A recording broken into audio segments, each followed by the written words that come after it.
27 दिसंबर 1948 की रात दुनिया का सबसे बड़ा यात्री विमान डगलस DC-3 मियामी से फ्लोरिडा के लिए उड़ान भर रहा था। विमान में 125 यात्री और 9 क्रू सदस्य, कुल 134 लोग सवार थे। उत्तरी अटलांटिक महासागर के ऊपर लगभग 8,300 फीट की ऊंचाई पर विमान शांति से अपनी 180 मील प्रति घंटे की रफ्तार से आगे बढ़ रहा था। रात के 8:13 हुए थे। कॉकपिट में कैप्टन रॉबर्ट मिलर और उनके कोपायलट सब कुछ सामान्य देख रहे थे, लेकिन अचानक San Juan air traffic control यानी ATC के साथ उनका संपर्क कमजोर पड़ने लगा। कैप्टन मिलर ने रिपोर्ट किया कि उन्हें एक मामूली तकनीकी समस्या का सामना करना पड़ रहा है। यह उनकी आखिरी आवाज थी। इसके ठीक 10 सेकंड के अंदर विमान ATC के रडार से हमेशा के लिए गायब हो गया। विमान की आखिरी लोकेशन बरमूडा ट्रायंगल के ठीक बीच में थी। उस रात जो हुआ वह किसी तकनीकी खराबी से कहीं ज्यादा भयानक था।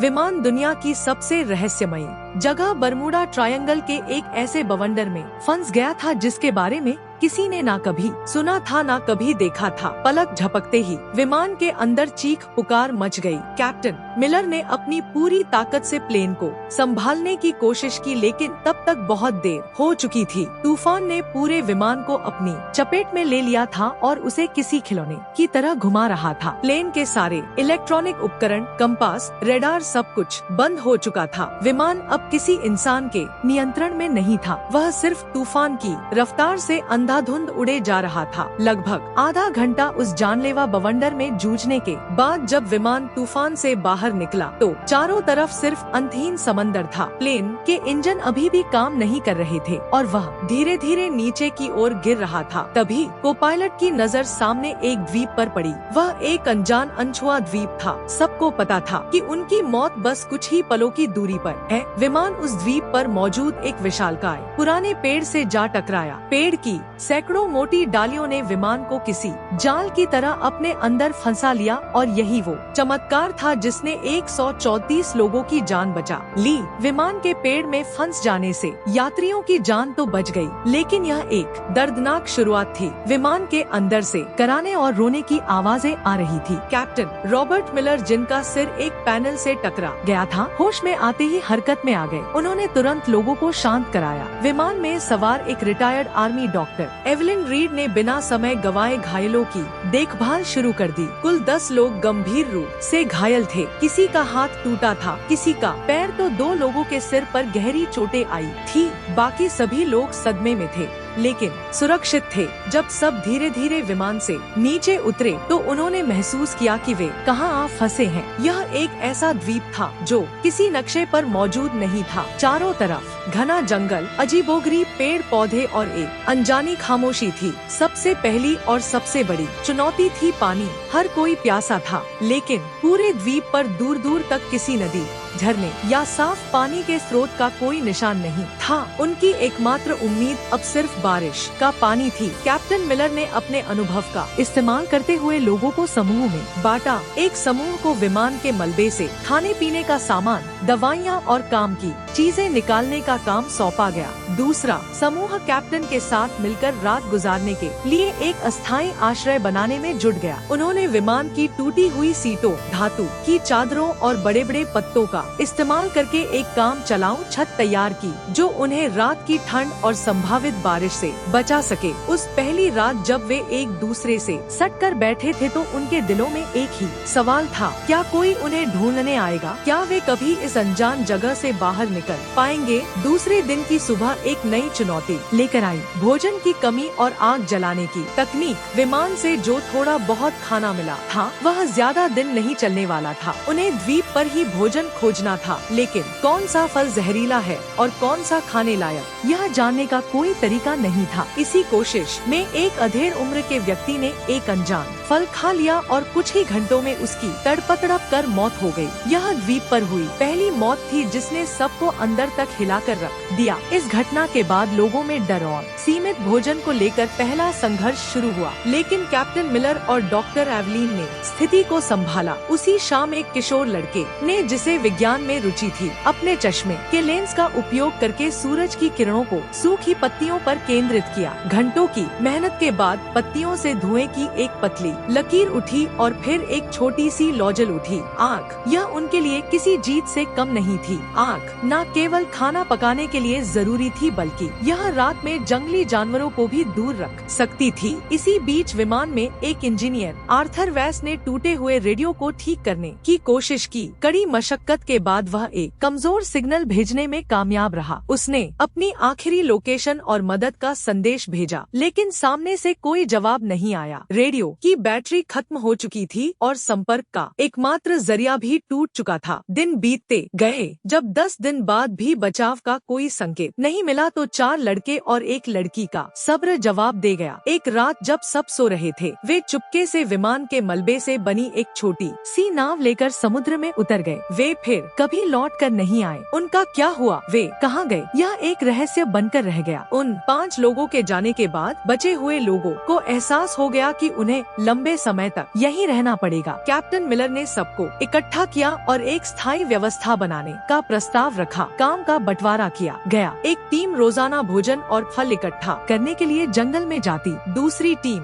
आश्रय को और मजबूत बनाने और उसकी मरम्मत करने का काम करती। डॉक्टर एवलिन और कुछ अन्य लोगों ने घायलों और बीमारों की देखभाल का जिम्मा संभाला। दूसरी ओर अमेरिकी सरकार ने विमान को खोजने के लिए इतिहास का सबसे बड़ा सर्च ऑपरेशन शुरू किया था। अटलांटिक महासागर के चप्पे चप्पे को छान मारा गया, लेकिन विमान का एक टुकड़ा भी नहीं मिला। एक सप्ताह की लगातार खोज के बाद भी जब कोई सुराग नहीं मिला तो अभियान धीमा पड़ गया। इसी बीच द्वीप पर बचे हुए लोगों ने जीने की कला सीखनी शुरू कर दी थी। उन्होंने द्वीप के पत्थरों और विमान की धातु को घिस घिस कर चाकू और भाले जैसे औज बनाए। सबसे बड़ी चुनौती द्वीप के जंगली सुआ थे जो झुंड में रहते थे और रात में उनके शिविर पर हमला कर देते थे। विमान में एक शिकारी ट्रेनर भी था जिसने लोगों को भाला चलाना और जाल बिछाना सिखाया। कई दिनों की योजना और अभ्यास के बाद उन्होंने अपने पहले जंगली सुअर का शिकार किया। यह एक भयानक और भावनात्मक क्षण था। शिकार के दौरान 2 लोग घायल हो गए, लेकिन जब वे उस शिकार को लेकर शिविर में लौटे तो यह सिर्फ भोजन नहीं था, यह उनकी एकता और दृढ़ संकल्प की जीत थी। उन्होंने द्वीप के किनारे टूटे हुए नारियल के तनों से रेत पर बड़े-बड़े अक्षरों में हेल्प लिखा, इस उम्मीद में कि शायद कोई गुजरता हुआ जहाज या विमान इसे देख ले।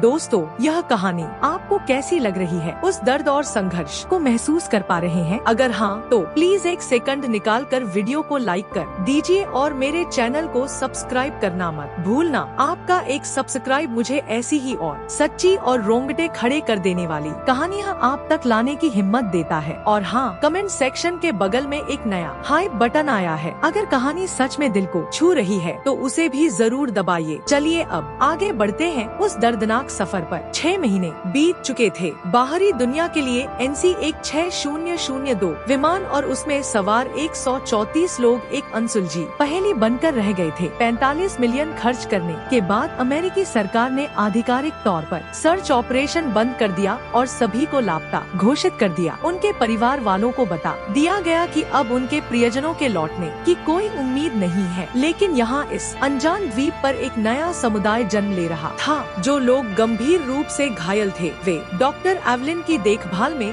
धीरे धीरे ठीक हो रहे थे और छोटे मोटे कामों में हाथ पटाने लगे थे। लेकिन इस दौरान बीमारी और निराशा के कारण कुछ और लोगों की मौत हो गई। बचने का कोई रास्ता न देखकर कई लोग मानसिक रूप से टूट गए थे और उन्होंने दम तोड़ दिया। अब द्वीप पर केवल 114 लोग बचे थे। उन्होंने अपने मृतकों को सम्मान के साथ दफनाना शुरू कर दिया और एक दूसरे का मानसिक सहारा बने। रात में जब सब आग के चारों ओर इकट्ठा होते तो वे अपने पुराने जीवन की कहानियाँ सुनाते, गाने गाते। लगभग 1.5 साल बाद द्वीप पर पहली बार किसी बच्चे की किलकारी गूंजी। एक युवा जोड़े के यहाँ एक स्वस्थ बेटे का जन्म हुआ। इस बच्चे का जन्म द्वीप पर मौजूद हर इंसान के लिए एक नई उम्मीद लेकर आया। 2 साल बीत गए। इस दौरान उन्होंने द्वीप पर जीना सीख लिया था। उन्होंने छोटी मोटी खेती शुरू कर दी थी और मछली पकड़ने के नए नए तरीके इजाद कर लिए थे। लेकिन सभ्य दुनिया में लौटने की इच्छा अभी भी उनके दिलों में चल रही थी। इंजीनियर आर्थर वेस के नेतृत्व में सभी ने मिलकर एक बड़ी नाव बनाने का फैसला किया। यह उनका सबसे बड़ा और सबसे महत्वाकांक्षी प्रोजेक्ट था। महीनों की कड़ी मेहनत के बाद उन्होंने विमान के टुकड़ों, लकड़ी और बेलों का उपयोग करके एक बड़ी मजबूत नाव तैयार की। जिस दिन उन्होंने नाव को समुद्र में उतारा वो किसी त्योहार से कम नहीं था। 25 सबसे मजबूत और अनुभवी लोगों को उस नाव पर सवार किया गया, इस वादे के साथ कि वे मदद लेकर वापस लौटेंगे। नाव द्वीप से कुछ मील दूर तक तो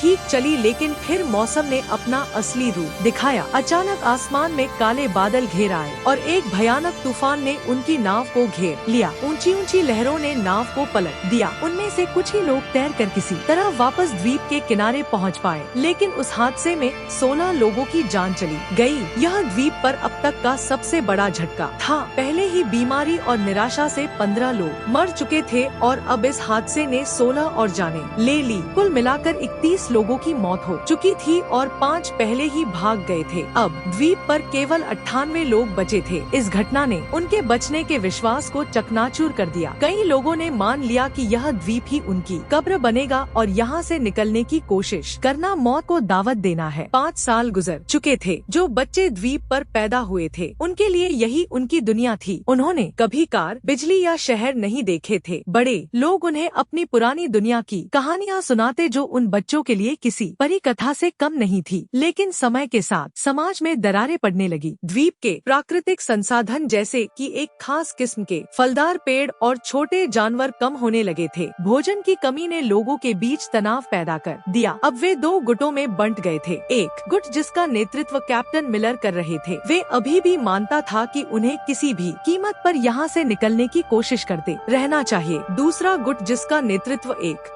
हताश व्यक्ति कर रहा था का मानना था कि यही उनकी नियति है और उन्हें बाहरी दुनिया को भूलकर इसी द्वीप पर बस जाना चाहिए, क्योंकि बाहर निकलने की हर कोशिश सिर्फ मौत लेकर आई थी। इसी बीच भोजन की तलाश में एक खोजी दल द्वीप के अंदरूनी हिस्से में गया, जहां उन्हें कुछ ऐसा मिला जिसने उनके रोंगटे खड़े कर दिए। उन्हें किसी प्राचीन टूटी फूटी सभ्यता के खंडर मिले और उन्हें खंडरों के पास एक गुफा के अंदर उन्हें एक इंसान का कंकाल मिला। कंकाल के पास धातु का एक छोटा जंग लगा टुकड़ा था जो किसी पुराने विमान का हिस्सा लग रहा था। यह इस बात का सबूत था कि वे इस द्वीप पर फंसने वाले पहले लोग नहीं थे। बरमूडा ट्रायंगल का रहस्य और भी गहरा हो गया था। क्या इस द्वीप का कोई श्राप था? क्या यहाँ आने वाला हर कोई यहीं मर जाता है? इन सवालों ने उन्हें और भी डरा दिया। 7 साल बीत चुके थे। इन 2 सालों में तनाव, भोजन की कमी और बीमारियों के कारण 16 और लोगों की मौत हो गई। अब उनकी संख्या घटकर सिर्फ 82 रह गई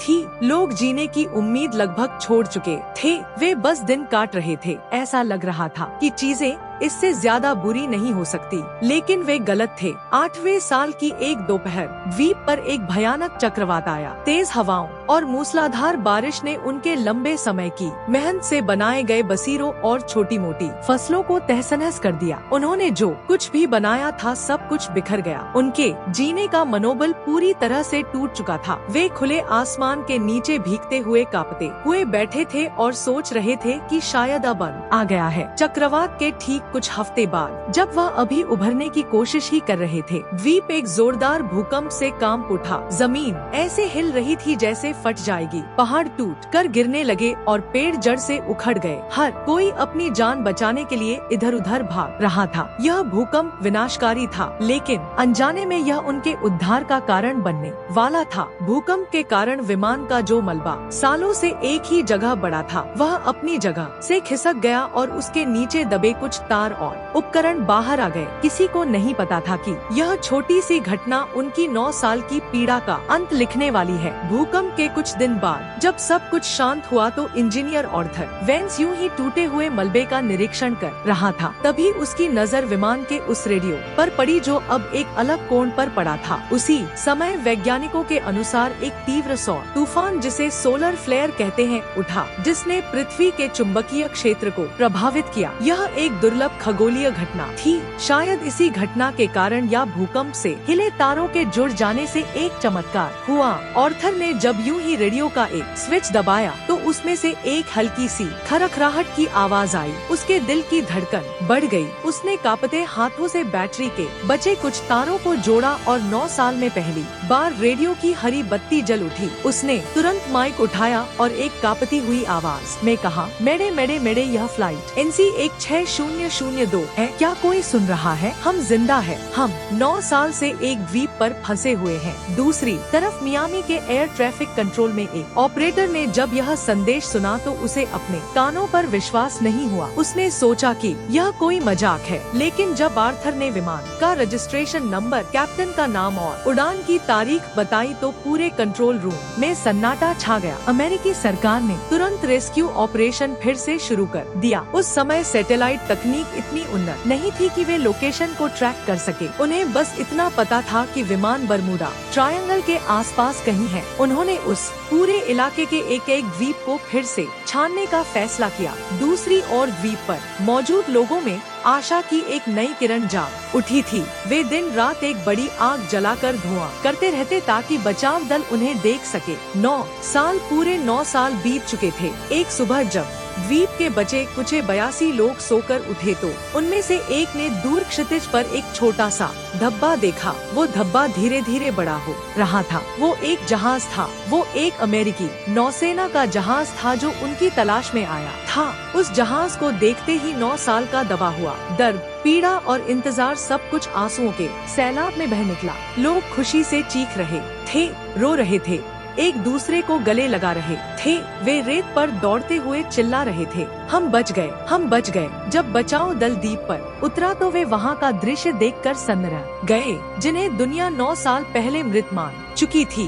वे आज उनके सामने खड़े थे, थके हुए, कमजोर लेकिन जिंदा। उनकी वापसी की कहानी ने पूरी दुनिया को हिलाकर रख दिया। यह मानव सहन शक्ति और जीवित रहने की इच्छा की एक अविश्वसनीय कहानी थी। जिन परिवारों ने अपने प्रियजनों के लौटने की उम्मीद छोड़ दी थी, वे आज उनसे मिल रहे थे। वह पल इतने भावुक थे कि उन्हें शब्दों में बयां नहीं किया जा सकता। अमेरिका में यह कहानी एक किंवदंती बन गई जो आज भी लोगों के दिलों में बसी है। ठीक 1 साल बाद 1958 में प्रसिद्ध लेखक जेम्स बाल्डविन ने इन बचे हुए लोगों के अनुभवों पर आधारित एक किताब लिखी जिसका नाम था lost in the echo the year survival of flight NC 16002। यह किताब अमेरिका की सबसे ज्यादा बिकने वाली किताबों में से एक बनी। यह सिर्फ एक कहानी नहीं थी, यह उन 82 आत्माओं की दर्दनाक दास्तान थी जिन्होंने 9 साल तक मौत को मात दी और हमें सिखाया कि उम्मीद की एक छोटी सी किरण भी सबसे घने अंधेरे को चीर सकती है।